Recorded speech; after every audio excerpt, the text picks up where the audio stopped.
I am Jacqueline Rosenberg, and this is my modernism poetry project. The first poem I did was The Red Wheelbarrow by William Carlos Williams. This is a visual representation of the poem, which is basically just describing a red wheelbarrow. William Carlos Williams was a doctor and a poet. He created many famous poems about daily occurrences, speech, and cultural diversity. He was raised in New Jersey and published his first book in 1909, which was titled Poems. He delivered over 2,000 babies, while managing a poem career. There are no unfamiliar words in this poem. This poem is basically just a one-sentence description of a wheelbarrow. The weather was rainy, and there was a red wheelbarrow outside, and the author found it very important that the wheelbarrow was present in the rain with the white chickens. Imagery is basically the only literary device that was used in this poem, like, for instance, where it says glazed with rainwater, white chickens, and red wheelbarrow. It uses random and uncapitalized lines, everyday words, and it is fragmented. And the subject is a daily occurrence, which all relates to modernism. There is not a lot of tone to analyze, but the tone is very plain and passive. Where it says glazed with rainwater beside the white chickens, it shows that this poem has a sentence structure that displays a passive representation of the wheelbarrow. It uses very normal and uncomplicated words to describe it, which makes a calm and regular tone. The theme of the work is that this simple wheelbarrow that's just being there and being red is so important in many jobs throughout the farm. The next poem that I did is Poetry by Marianne Moore. This is a visual representation of the poem because at one point it talks about a bat in detail. Marianne Moore was born in 1887. She studied biology and histology at Bryn Mawr College. Her book Selected Poems was published and only sold a few copies because her poems were so complicated.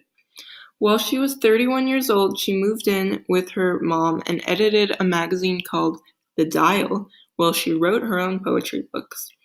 Many poets during the time admired her work. The unfamiliar words in this poem were fiddle, which meant nonsense, derivative, which meant unoriginal, tireless, which meant showing a lot of energy or effort, statistician, which is someone who works with statistics, insolence, which is another word for arrogance, triviality, which means insignificance.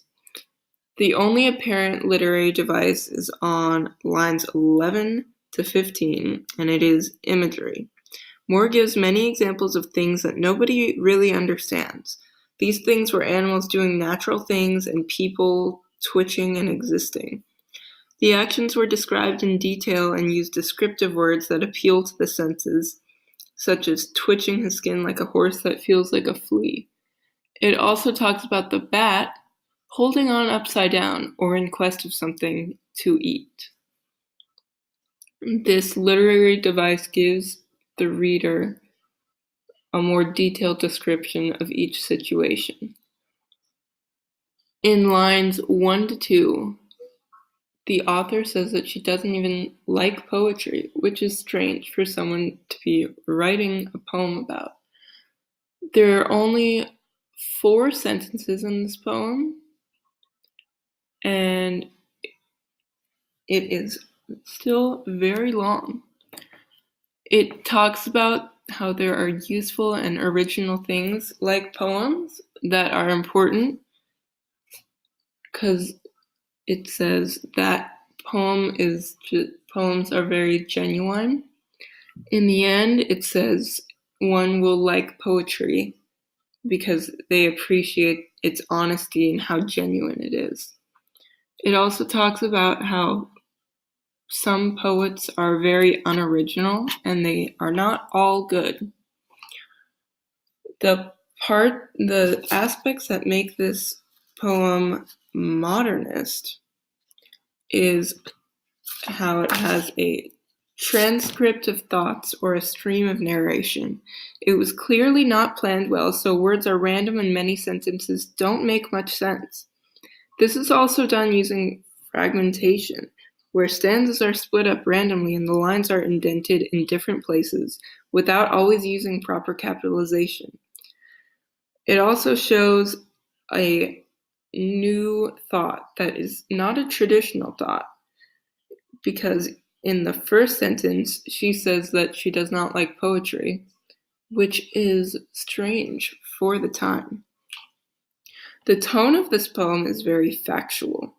There's little or exaggeration or descriptive words besides the words that are imagery that describe animals.